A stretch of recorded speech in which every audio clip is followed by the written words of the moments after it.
warahmatullahi wabarakatuh. Hai, kembali lagi di program Ngonten Aja, salah satu program unggulan dari Dinas Komunikasi dan Informatika Provinsi Kalimantan Selatan. Dan hari ini tentunya berbahagia sekali kita. Di sini semua sudah kehadiran. Siapa dia? Beliau adalah Bapak Haji Ibnu Sina, SPI MSI, tenaga ahli Gubernur Pokja 3, bidang administrasi umum. Apa kabar Pak Ibnu? Alhamdulillah sehat Bu Ber. Sehat ya Pak ya? Walaupun paginya agak mendung. Iya mendung banget ya, Pak di luar. Tapi hati harus cerah. Oke, hati harus cerah. Catat Yes, ya teman-teman yang pagi ini. Oke, berbicara tentang pemerintahan digital. Pada kesempatan hari ini kita akan membahas bersama narasumber kita yang luar biasa, yang tentunya beliau sudah siap untuk memaparkan kira-kira apa sih pemerintahan digital itu. Kita langsung saja yuk. Menurut Bapak, ketika Bapak berbicara terkait dengan pemerintahan digital, menurut Bapak pemerintahan digital itu seperti apa Pak? Saya awali Bu Hairun dengan pertanyaan. Yang pakai handphone angkat tangan coba. Iya. Bukan hanya satu, dua bahkan. Bisa 3 punya handphone. Kenapa? Sesuatu yang melekat dengan diri seseorang. Nah, kenapa pemerintah tidak memberikan pelayanan kepada langsung ke pengguna handphone? Itulah fungsi dan peran penting pemerintahan digital. Kalau pemerintahan itu harus tatap muka, berapa banyak ya 4 juta penduduk Kalimantan Selatan ini harus tatap muka dengan pian, itu dengan Pak Gubernur misalnya, alangkah waktu yang terbuang. Tetapi kalau secara digital, siapapun bisa dilayani. Oke, Pak. Jadi intinya adalah bahwa pemerintahan digital itu penting, memberikan pelayanan kepada masyarakat secara cepat dan efisien, sehingga layanan ada dalam genggaman. Ya, oleh karena itu penting pemerintahan itu harus melayani masyarakat secara cepat dan efisien tadi. Satu-satunya cara, ya pemerintahan harus melek digital. Semua serba online, walaupun mungkin tidak semua orang minta dilayani secara online. Tetapi yang tadi yang pertama kali saya sampaikan, 80% penduduk Indonesia adalah pengguna internet. Dari 298 pengguna internet ya, hari ini di Indonesia, mereka ini adalah sasaran yang paling tepat agar pemerintah bisa melayani dengan sepenuh hati. Karena apa? Fungsi pemerintahan itu adalah hadir dalam setiap sendi kehidupan masyarakat. Baik Pak Ibnu, ketika kita bicara dengan pemerintah digital, apakah itu hanya sebatas dengan handphone Pak? Menurut Bapak gimana? Nah, kita masuk ke tema. Ya, kenapa? Bukan pemerintahan digital bukan hanya memindah berkas-berkas menjadi serba digital, atau layanan-layanan tatap muka menjadi layanan-layanan online. Bukan seperti itu. Ada perilaku yang harus berubah. Ya kan? Karena saya menemukan kemarin di layanan pajak, di mall pelayanan publik, ya, punya provinsi, punya kabupaten kota, disiapkan layanan online, tetapi yang mengaksesnya 8%. Selebihnya? Iya. Tetap dengan selebihnya tetap pengen manual. tatap muka. Ya kenapa? Karena kan orang kita Banjarni misalnya lah, kalau berurusan itu kada betamuan, rasa-rasa kada berurusan lagi. Nah, padahal sebetulnya bisa diakses di handphone, di aplikasi. Nah, kita yang belum ini. Makanya dulu dalam program Smart City, termasuk juga Smart Province, itu pemerintahan itu melayani dengan sepenuh hati. Artinya masyarakat itu terlayani dengan baik. Berapa banyak aplikasi digital pemerintahan yang kemudian hampir terbuang sia-sia, Bu. Anggaran yang dipakai untuk membuat aplikasi, tetapi aplikasinya canggih sekali, masyarakatnya tidak menggunakan.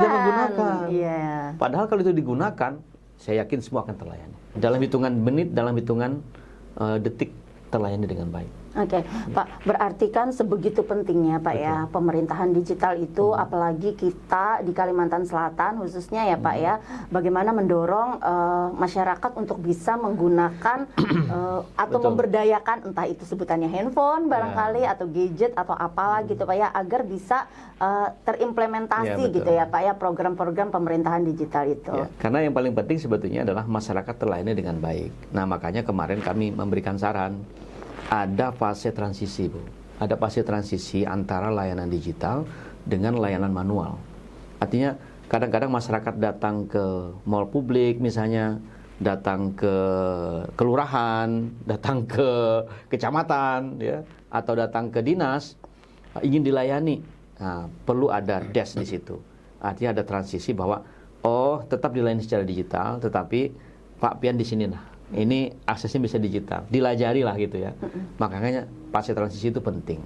Makanya dari 3 kuadran untuk pemerintahan digital, smart gov istilahnya. Pemerintahannya udah cerdas, tetapi people-nya, people-nya harus diedukasi. Betul. Supaya smart gov-nya oke, bagus, canggih, luar biasa, aplikasinya, layanannya juga serba digital, tetapi masyarakat juga harus diedukasi. Agar bisa mengakses ya Pak ya? Agar bisa mengakses layanan itu. Jadi harus smart juga people-nya, masyarakatnya. Nah kemudian stakeholder lain, ya termasuk juga layanan-layanan di luar layanan pemerintahan juga membangun ekosistem yang sama. Agar bisa mendukung ke arah Agar sana bisa mendukung. ya Pak ya? Okay. Kita kan misalnya transaksi keuangan coba. Cashless society ini kan harus terbangun dengan baik. Betul. Saya bertanya dengan Bu Hairun, kalau Ibu ketinggalan handphone dibandingkan dengan ketinggalan dompet, pilih mana? Saya milih handphone Pak. Ya kan? Kalau ketinggalan dompet kita masih santai-santai aja. Tapi kalau ketinggalan handphone, mati gaya tuh Bang. Semua serba mati ini gaya, apa? Kata Pak KTP ya. ada di sini, kartu keluarga ada di sini. Pak. Ya kan udah digital semua. Ini sudah daftar lah daftar KTP elektronik. Nah, itu dipakai sekarang. Ya, daftarlah di akses layanan ada di Dukcapil, provinsi juga ada, di seluruh Indonesia juga ada, supaya ketika kita memerlukan yang digital ada di sini. Bukan KTP fisik terus difoto, bukan ya Pak ya? Bukan digital. Termasuk juga layanan-layanan untuk keuangan, transaksi keuangan, Bu. Ya kan? Kadang bawa duit, tetapi di handphonenya ada bank duitnya. Iya kan? Artinya ada aja saldonya kan. Transfer kira-kira setelah ini. Jadi gitu. Nah, oleh karena pemerintahan yang good governance itu menghajatkan ke semua pihak harus menjaga yang namanya integritas. Integritas. Selama layanan itu masih bertemu antara yang dilayani dengan yang melayani, nah itu pasti ada sesuatu yang kadang-kadang bisa muncul. Iya, betul. Apakah misalnya transaksi ingin dipercepat, nah ada lampirannya kah atau apa. Tapi kalau sudah serba digital kan, ya begitu Pian mengklik udah langsung diproses. Ya. Yakin Pak setelah itu misalnya tidak ada yang istilah di bawah Nggak ada. Yakin ya Nggak Pak ya ada. setelah itu. Oke. Karena salah satu syarat juga zona integritas, sebuah layanan yang wilayah bebas korupsi dan bersih melayani itu, pelayanan harus digital. Harus digital. Artinya jangan dipertemukan antara orang yang ingin dilayani dengan yang melayani. Oke. Itu insya Allah clear lah itu. Clear and clean. Clear and clean. Ya. Artinya Oke, pemerintahan Pak. itu baru kemudian bisa disebut bersih dan berwibawa. Iya, berarti itu sebegitu banyaknya manfaat Pak ya ketika kita berbicara terkait dengan pemerintahan digital. Ya. Menurut Bapak sendiri Pak, ketika Bapak menjadi tenaga ahli gubernur Pak, ASN kita gitu ya dan OPD di Kalimantan Selatan kira-kira seberapa aware mereka terhadap era digital ini menurut pandangan Bapak aja? Saya buka hasil survei ya. Oke. Kita tunggu hasil surveinya. Hasil surveinya ada di sini. Saya mulai dari pemerintahan kabupaten kota. Oke. Seberapa digital sih sebetulnya Di Kalimantan Selatan Oke. ini? Ya, secara nasional penetrasi internet dan layanan internet, layanan digital kepada masyarakat di Pulau Kalimantan ini sudah bagus. Udah 70, sekian lah. Kalimantan? Pulau Bukan Kalimantan ini. Selatan ya, Pak ya? Kita Kalimantan anggap aja ya? ini per pulau dulu karena ada perbedaan. Sumatera, Jawa paling tinggi, kemudian Kalimantan, Sumatera, yang paling ujung timur mohon maaf mungkin agak kurang sedikit karena pulau-pulau ya, Papua, Maluku dan sebagainya itu nilainya masih di 60 bawah. Tapi kalau untuk Kalimantan itu sudah di atas 70. Ya. Tetapi di antara Kalimantan yang lain, Kalimantan Selatan itu tengah-tengah. Okay. Tengah-tengah. Nah, kemudian untuk kabupaten kota Kalimantan Selatan yang paling tinggi ya perkotaan, Banjarmasin, Banjarbaru dan sekitarnya. Nah, tetapi yang layanan yang mungkin masih perlu ditambah dari hasil ini memang yang pulau-pulau, Kota Baru, termasuk juga yang akses daratnya agak susah seperti Hulu Sungai Utara. Nah, itu nilainya memang lebih rendah dibandingkan dengan kawasan perkotaan. kalau kita melihat kepada indeks SPBE. Oke, ada ini nggak Pak, indikator nggak kenapa di teman-teman di daerah yang notabene mungkin lebih jauh dari perkotaan, barangkali mereka kurang dapat gitu terimplementasi terkait dengan pemerintah digital ini? Kita juga harus bekerja sama dengan pihak ketiga, terutama penyelenggara layanan telekomunikasi. Jadi para provider yang menyediakan ini itu salah satu backbone, tulang punggung untuk layanan digital. Karena kalau tidak ada sinyalnya kan nggak bisa, Bu. Kada ada sinyalnya aja. Semalam tuh nukar handphone lawan sinyalnya kagak ada aja. Jadi teman-teman ada handphonenya ya, tapi kalau tidak ada sinyalnya berarti apa gunanya handphone? Itu gitu kejadian ya? Di atas tuh ya, di daerah Meratus ya atas tuh. Jadi kan kenapa aja kalau ditelepon ya kan? Tadi nukar handphone lawan sinyalnya nggak ada aja. Jok pula. Lanjut. Nah, jadi yang perkotaan rata-rata udah bagus, tetapi kawasan yang memang aksesnya agak susah secara darat, laut, pulau-pulau, seperti Kota Baru tadi dengan Hulu Sungai Utara yang memang nilainya agak masih rendah, itu karena faktor alam, dan ini harus dibantu oleh provider penyelenggara layanan. Nah, kemudian yang kedua terkait dengan hasil survei tahun 2025 ini, Bu, ada survei dari Asosiasi Penyelenggara Jasa Internet Indonesia. Native milenial, kemudian Gen Z, Gen Y, kemudian Gen Alpha, itu hampir 50% lebih mereka menguasai ceruk pasar untuk layanan internet. Berarti pemerintah memberikan layanan kepada segmen ini harus lebih baik. Karena mereka sangat paham dengan layanan digital. Sementara yang 60 tahun ke atas, itu sudah mulai tidak terlalu menggunakan internet. Saya tanya dengan Bank Kalsel misalnya, semua layanan transaksi keuangan untuk para lansia pensiunan itu sudah serba digital. Pokoknya tanggal 1 udah masuk, masuk, ya kan? Pegawai juga sama, ASN juga sama. Tapi ASN kan tidak perlu datang ke counter kan? Betul. Tetapi para pensiunan itu wajib datang ke counter, Bu. Kenapa? Kemauan diri sendiri.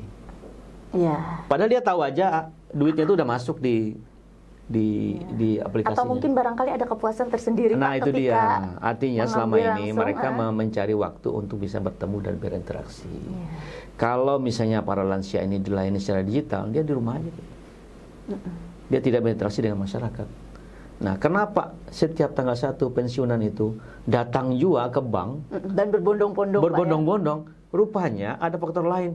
Hendak bertemuan aja. Ya, menjalin silaturahmi dengan sesama pensiunan. Iya. Nah, itu beda faktornya. Itu beda faktornya. Tetapi kalau kita para pekerja yang setiap pagi harus masuk kantor, sore udah balik ke rumah, memerlukan yang namanya kecepatan dan ketepatan.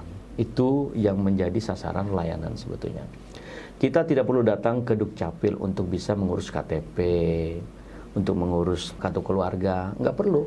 Semua kan serba digital. Pemerintah sudah menyediakan layanan yang serba digital, tetapi masyarakat juga harus diedukasi agar mereka bisa menggunakan layanan itu. Nah, kemudian dari hasil survei ini, 80% tadi saya sebutkan. Kemudian untuk yang ini ada data menarik, ternyata Gen Alpha, Gen Z, dan milenial itu hampir menguasai lebih dari 75% ceruk pasar konten-konten digital dan juga layanan-layanan digital. 75% ya Pak ya, berarti mereka lumayan besar ini Pak. Sampai usia yang mungkin sekitar 35 tahun lah. Ya. Lalu kemudian kalau yang pendidikan tinggi rata-rata sudah 91% mereka menggunakan internet, dan ini adalah layanan untuk masyarakat juga mereka bisa mengakses dengan baik, terutama layanan-layanan ada di pemerintahan mereka bisa menggunakan gitu. Tetapi ada yang menarik dari data ini. Ternyata ada di segmen tertentu hampir 39% ini mereka itu native internet. Mereka itu menggunakan layanan internet tetapi untuk konten. Ngevlog guys. Kalau kita kan konten aja ya. Tapi ini kan konten bermanfaat ya. Ternyata untuk update status, untuk bikin vlog, bikin mengejar like dan sebagainya, kemudian mengejar viewer gitu. Betul. Nah, itu yang diinikan. Walaupun mungkin di situ ada sebetulnya potensi keuangan yang kemudian bisa digunakan, dimanfaatkan dengan baik agar bisa menghasilkan duit juga bisa ada. Jadi jangan dikira orangnya masuk di dalam kamar aja, misalnya tidak berpenghasilan, belum tentu. Mungkin dia berpenghasilan dari konten-konten digital seperti itu.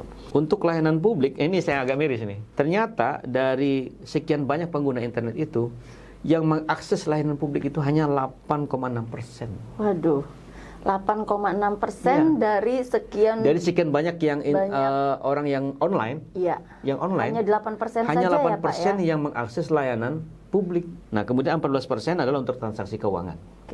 Untuk transaksi keuangan. Nah, tapi kalau kita telusuri transaksi keuangan ini apa?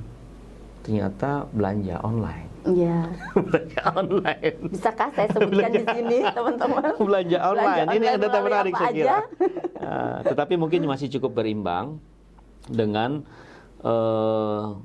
yang ingin tahu berita. Sekitar 15% orang itu akses internet, 15%-nya pengen cari berita, informasi terbaru. Artinya ya Pak ya, masih bisa kita harapkan ya teman-teman yang 8% ini gitu ya, karena kecenderungan mereka juga masih mencari berita dari seharusnya dengan itu ya, Bu Hairun, masyarakat itu paling tidak mungkin di angka 30 atau 40% lah mengakses layanan publik.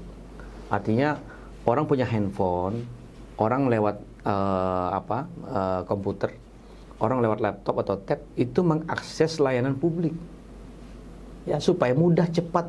Jadi kalau menggawe yang lain kan gitu. Nah, jadi tidak terbuang waktu gitu ya, Pak, ya? Tidak terbuang waktu untuk jalan.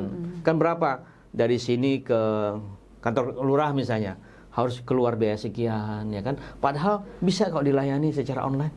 Kalau sekedar surat keterangan miskin aja bisa dikirim lewat langsung di sini. Kalau di mall pelayanan publik saja ada yang layanan untuk diantar melalui pos juga ada. Jadi saya kira tidak ada alasan bagi masyarakat untuk kemudian merasa bahwa kalau online itu merasa tidak terlayani. Justru di online itulah kemudian Anda dilayani dengan baik gitu. Ini juga harus dirubah mindset masyarakat. Ini pemerintahan kita udah canggih ya, Pak, sebetulnya. Ya, berarti ya. Pemerintahan kita ini udah canggih. Smart Gov sudah. Layanannya juga sudah ada, semua ada. Walaupun sebaiknya memang semua aplikasi dalam satu genggaman.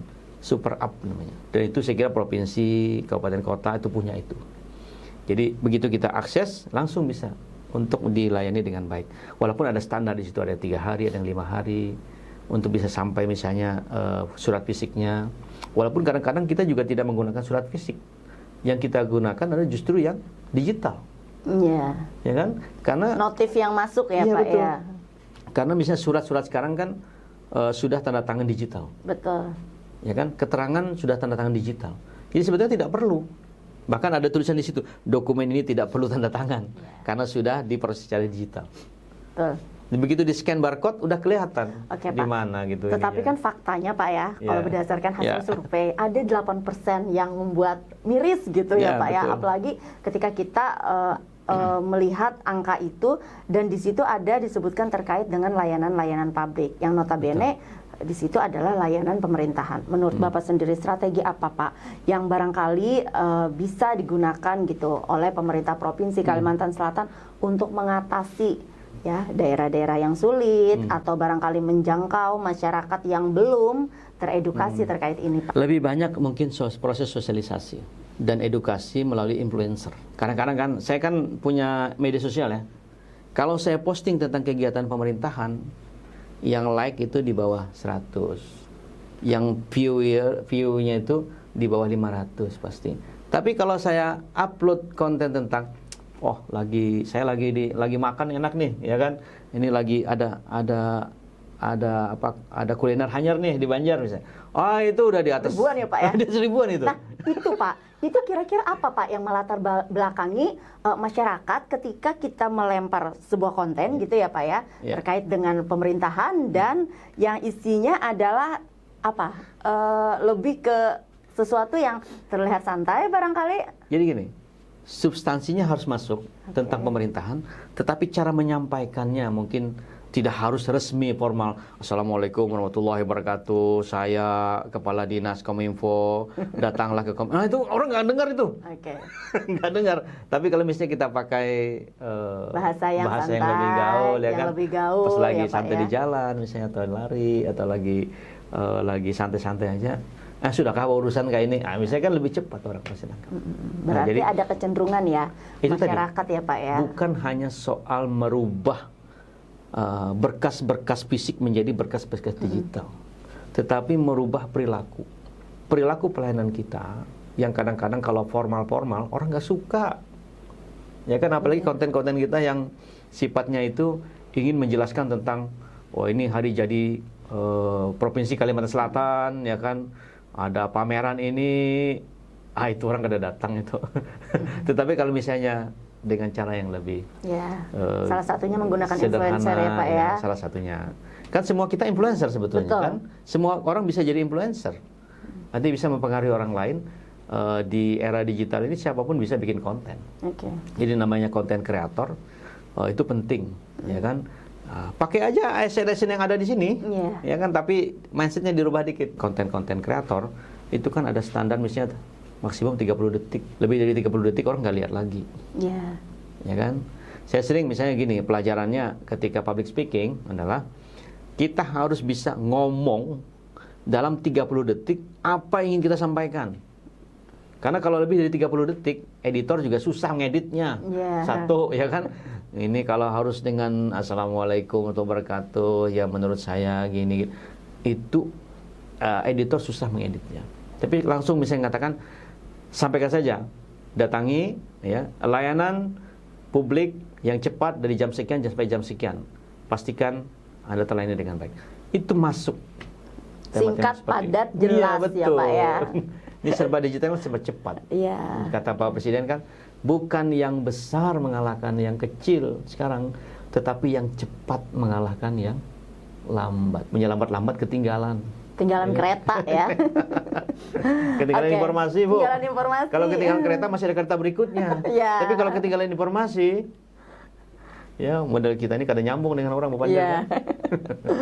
Oke Pak, ketika tadi Bapak menyinggung masalah aplikasi Pak ya, ada beberapa atau mungkin ada banyak aplikasi di luar sana. Kemudian dijadikan aplikasi pemerintahan begitu Pak ya, aplikasi publik gitu.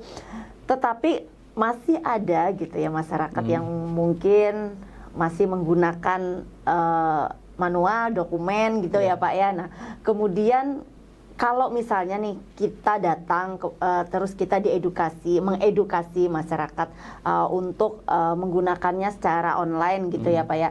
Kira-kira pengurusan dokumen ini menurut Bapak akan seperti apa nantinya di Kalimantan khususnya Pak? Kita harus punya yang namanya big data. Big data itu pemerintah itu punya server, ya, punya database yang bagus begitu. Bisa sewa sekarang kan. Pastikan pemerintah itu melayani dengan baik, ya. Kemudian tidak terkendala dengan penyimpanan data dan sebagainya. Saat ini kita bangun gedung arsip misalnya, atau gedung perpustakaan dan arsip daerah. Berapa banyak arsip yang harus kita simpan? Tapi kalau kita simpan secara digital, itu akan banyak sekali manfaatnya dan orang pun bisa mengakses secara cepat. Nah, oleh karena itu dokumen-dokumen itu diperlukan ya dalam bentuk lampiran sifatnya. Kalau yang sifatnya paperless, artinya tidak memerlukan kertas-kertas lagi dan layanan itu sudah merata di seluruh kabupaten kota dan seluruh layanan instansi pemerintah provinsi, saya kira kita tidak menggunakan kertas lagi. Ya, ada penekanan kos di situ ya Pak ya. Tentu saja ya. Nah, itu masalahnya, ya kan? Ini sudah serba digital, tapi masih ada anggaran ATK, ya kan? Lalu tuliskan, ya, kenapa? Teman-teman ya. Karena kadang-kadang diperlukan masih. Itu harus kita pahami juga. Jangan kemudian merasa bahwa, ya sudah kan serba digital, kita kan perlu lagi kertas lah, gitu. Harusnya sudah tidak perlu, tetapi kadang-kadang namanya juga masa transisi ini kan. Ya, betul, transisi Pak. itu masih diperlukan, masih perlu di print lah, gitu ya. Walaupun sebetulnya kayak kartu keluarga kan ngeprintnya tinggal masing-masing. Tidak di print pun nggak apa-apa karena kita punya di sini. Kapanpun diperlukan kita bisa kirim. KTP bisa kita kirim kapanpun. Tidak perlu yang difotokopi gitu.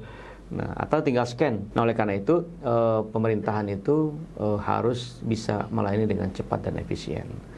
Ibu bayangkan kalau misalnya dokumen APBD kita, ya kan, yang setumpuk-tumpuk itu harus dibawa-bawa. Ketika pemeriksaan misalnya, kan? Pak ya. Bawa ke Bapeda coba. Ketika ada rekon misalnya, bawa lagi berkasnya. Ke inspektorat bawa lagi. Berapa banyak harus kita bawa dokumen-dokumen itu.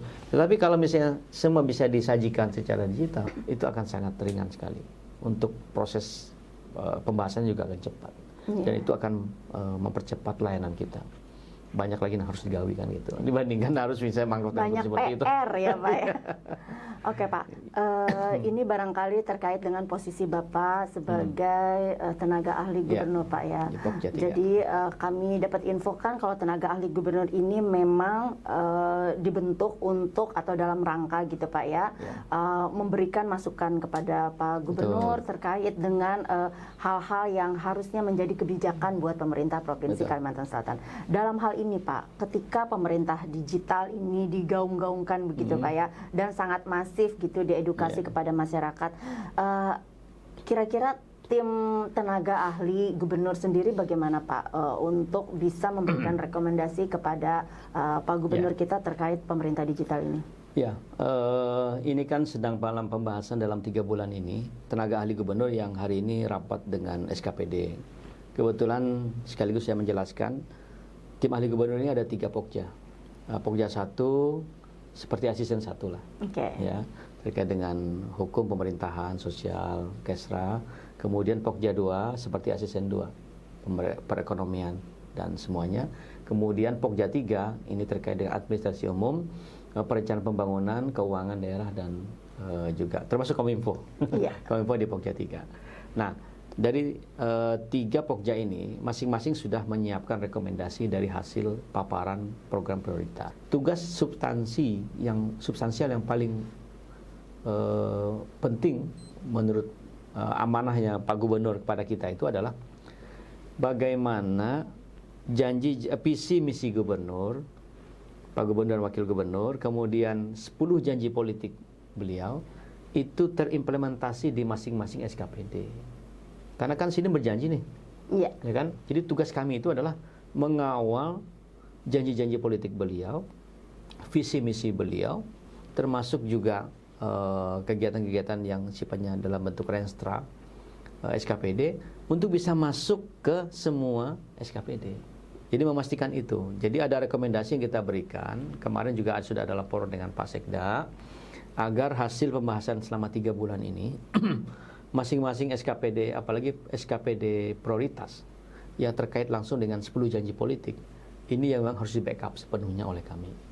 Nah, itu yang kami ingin pastikan bahwa janji politik masuk di renstra, masuk dalam proses pembiayaan, penganggaran, sehingga di tahun 2026 sudah harus segera dimulai untuk dilaksanakan. Misalnya kayak bangun stadion, jembatan, kemudian ke lembaga pendidikan pada pesantren modern, kemudian juga terkait dengan janji-janji politik yang lain. Ini yang kita kawal sama-sama sehingga memastikan itu. Nah, rekomendasi kami khusus untuk pemerintahan digital, salah satunya adalah bagaimana memaksimalkan akun-akun media sosial yang official, resmi dari pemerintah provinsi, termasuk juga akun media sosial Pak Gubernur dan Pak Wakil Gubernur untuk bisa diaktifkan agar orang, kan saat itu orang pengen tahu nih, kepo lah sekarang ya. Ini Pak Gubernur lagi apa nih, ya kan? Pak Wagub lagi apa nih? Ibu Gubernur lagi apa nih? Ibu Wagub lagi apa nih kan? Pak Sekda lagi apa? Ibu Sekda lagi apa? Ya kan? Orang kepo ingin lihat apa istilahnya tuh? FOMO kan? FOMO, nah, Pak. Itu. Biar bisa meniru, Pak. bisa meniru ya kan? Wah, lagi apa ini? Lagi apa? Nah, itu penting untuk disampaikan agar masyarakat tahu Pak Gubernur lagi bekerja dengan baik. Ya kan, sehingga kemudian langkah-langkah beliau, kemudian aktivitas beliau itu tersampaikan dengan baik kepada masyarakat. Ya kan, jangan sampai misalnya masyarakat mengeluh, Pak, kami WA biar kita menjawab misalnya. Iyalah Pak Gubernur, kayak apa sih menjawab WA? Ya kan, kegiatan sedemikian banyak. Kalau misalnya dibantu oleh admin, iya bisa. Apalagi misalnya harus kita siapkan rekomendasi ini sekaligus dengan SDM-nya. Iya. Ya, jangan sampai ketika kita sudah membuka kanal media sosial agar Pak Gubernur dan Pak Wakil Gubernur ini bisa diakses oleh masyarakat, merasa tapi tidak aktif gitu tidak ya Pak aktif. ya. Nah, makanya penting itu untuk diaktifkan. Termasuk juga layanan pemerintahan secara umum. Jadi bukan di luar yang sifatnya yang santai-santai tadi itu, apa yang menjadi layanan publik pemerintah provinsi kepada masyarakat harus terlayani dengan baik. Iya. Ya, baik itu di front office-nya ataupun juga yang ada di beranda layanan media online-nya. Saya kira itu yang paling penting harus kita siapkan. Ketika kita berbicara aplikasi, tadi Bapak juga sempat menyinggung terkait dengan banyaknya aplikasi. Kira-kira menurut Bapak memungkinkankah itu gitu kita jadikan dalam satu layanan gitu, sementara kadang-kadang kan untuk aplikasi nih Pak, itu kan dia punya server yang berbeda, masternya juga berbeda, yang membuat juga berbeda gitu Pak. Sehingga menjadikannya dalam satu gitu untuk aplikasi super app gitu, kira-kira memungkinkan Pak? Itu bahkan sudah jadi asta-cita Presiden Prabowo. Agar pemerintahan itu digital dan kemudian melayani dengan baik, secara cepat, dan mereformasi birokrasi. Masing-masing kabupaten kota, provinsi berlomba-lomba untuk bikin aplikasi. Tetapi ini kan sudah diatur oleh pusat. Ada di masing-masing instansi pemerintahan, kementerian, lembaga yang kemudian mengatur itu. Jadi khususnya pemerintah, Kementerian Dalam Negeri dan Komdigi sekarang ya, itu menyatukan semua ini. Dalam bentuk MPP digital namanya. Ya, MPP digital. Lalu kemudian semua bisa dilayani seluruh Indonesia, per provinsi, per kabupaten kota. Jadi kalau misalnya yang mengeluarkan itu wewenang adalah provinsi, ya layanannya ada di provinsi. Kalau itu yang bisa mengeluarkan adalah kewenangan kabupaten kota, layanan itu ada di kabupaten kota. Layanan itu tidak akan ada di provinsi kalau itu kewenangan kabupaten kota. Secara nasional juga, kalau kewenangannya ada di kementerian, maka tidak akan mungkin layanan itu ada di kabupaten. Atau di kota, itu seperti itu. Nah, makanya penting untuk memastikan bahwa layanan digital ini melalui pemerintahan digital itu menjadi satu kesatuan, khususnya perintah Kabinet Merah Putih seperti ini di semua kementerian. Nah, turunnya ke kabupaten kota, ke provinsi, ke seluruh Indonesia itu juga sama, layanan seperti itu. Dan super app tadi sangat mungkin bisa. Optimis ya Pak ya? Saya rasanya ada beberapa provinsi itu yang sudah smart province. Walaupun tidak banyak mungkin 1 atau 2 aja kalau nggak salah. Nah, ini Kalimantan Selatan bisa mengejar ini untuk bisa memastikan bahwa ekosistem digital ini dimanfaatkan dengan baik. Karena apa? Luas wilayah 36.000 km persegi Kalimantan Selatan ini rasanya daerah blank spotnya tinggal sedikit sebetulnya. Iya. Kan semuanya bisa diakses. Jadi sebenarnya dari manapun masyarakat bisa terlayani. Tinggal dia mengakses saja. Ya tadi yang 8% tadi nah. Yang 8% mau nggak ya Pak ya untuk mengupgrade? Iya. Nah, kadang-kadang kan perlu disosialisasikan untuk memastikan. Jadi mindset ini nah bahwa urusan itu harus ke kantor itu, nah itu yang penting juga dirubah. Itu yang pelan-pelan tapi pasti harus kita rubah Pak ya, untuk bisa mengedukasi masyarakat agar terus menggunakan aplikasi yang dibuat oleh pemerintah atau aplikasi publik begitu ya Pak ya. Betul. Oke Pak, terakhir terkait dengan pemerintahan digital, menurut Bapak target dan harapan kita Pemprov Kalsel terhadap pemerintah digital ke depan seperti apa Pak? Mungkin tidak muluk-muluk Bu. Bisa mengangkat 8% ke 15 atau 20% aja itu sudah 15 sampai 20%. Artinya orang mulai misalnya 4 juta penduduk Kalsel ini kan kalau bisa di-upgrade menjadi 10% peningkatan itu kan hampir 800.000. Ya kan? Layanan masyarakat yang kemudian berpindah melek dari manual ya, gitu Pak ya, kemudian melalui online atau digital. Berapa gitu. banyak petugas-petugas kita yang di counter-counter itu yang kemudian bisa lebih maksimal melayani karena tidak harus membludak orang datang. Ketika harus ada layanan-layanan sifatnya publik. Nah, makanya integrasi itu penting. Integrasi layanan itu penting. Jangan sampai kena masyarakat ini harus ke sinilah. Harus pakai aplikasi ini, harus pakai aplikasi ini. Maka setiap SKPD ini punya aplikasi. Betul. Apakah harus Dan login lagi dan Pak login ya? lagi, dan kemudian harus setiap SKPD harus kita download aplikasinya. Enggak, tidak seperti itu layanan digital. Karena semua bisa diintegrasikan. Melalui super app ya Pak? Ya, Oke. satu genggaman, semua layanan dalam satu genggaman. Itu bisa. Dan itu yang harus dilakukan. Nah, memang pada saat yang sama kita juga harus mengedukasi masyarakat agar mereka mulai berpindah dari layanan yang sifatnya manual tadi itu ke layanan yang serba digital. Oke. Contoh kemarin kami peninjauan ke UPT Samsat, ya kan, yang menggunakan itu dari hampir 700 orang yang datang ke Samsat Banjarmasin 1 Per hari itu Pak? per hari. Oke. Coba orang yang bayar pajak nih kan. Iya. Nah, tidak sampai 10% Bu yang menggunakan layanan online. Padahal layanannya ada Samsat ada. Iya. Ya kan? Kemudian layanan apalagi ini lagi promosi nih, lagi ada gitu pemutihan, ya? Iya, betul. pemutihan yang di atas sampai 10 tahun pun hanya bayar setahun, Iya. ya kan? Nah, ini mereka harus datang. Oke, kalau emang harus ganti plat, harus ganti, ya kan? Kan harus ada pengecekan, ya kan? Fisik, cek fisik untuk memastikan bahwa sepeda motornya ini ada, gitu kan? Mobil ini masih bagus, gitu kan? Bukan bodong dan sebagainya, harus digesek lah gitu ya. Oke, tapi itu kan per 5 tahun. Nah, tetapi pembayar pajak yang kemudian mungkin dia ada di Balikpapan, dia ada di Jakarta, ada di Surabaya, tapi nggak harus datang ya tidak Pak harus ya? datang. Iya. Dia kan tinggal akses gitu. Termasuk bayar PBB, Oke. pajak bumi dan bangunan, ya kan? Kalau misalnya para event organizer ingin mengurus perizinan ketika ada event, maka mereka bisa mengakses secara digital saja. Artinya mengurus perizinan langsung, ya kan? Kemudian berapa biayanya bayar, selesai. Tidak harus mereka datang ke sini, berapa waktu yang harus dikeluarkan gitu. Nah, jadi saya kira itu yang paling penting. Tidak muluk-muluk, Bayrun, tidak muluk-muluk bahwa semuanya kayaknya misalnya harus wajib digital, tidak. Karena memang ini pada proses transisi. Menaikkan yang 8% menjadi 15 sampai 20. Persen itu aja ya Pak itu ya? udah cukup. Oke. Sama Berapa barangkali banyak tuh masyarakat yang terlayani? bagaimana kita mengedukasi masyarakat ya Pak ya? Iya. Itu yang harus terus-menerus untuk Betul. dijalankan begitu. Kenapa?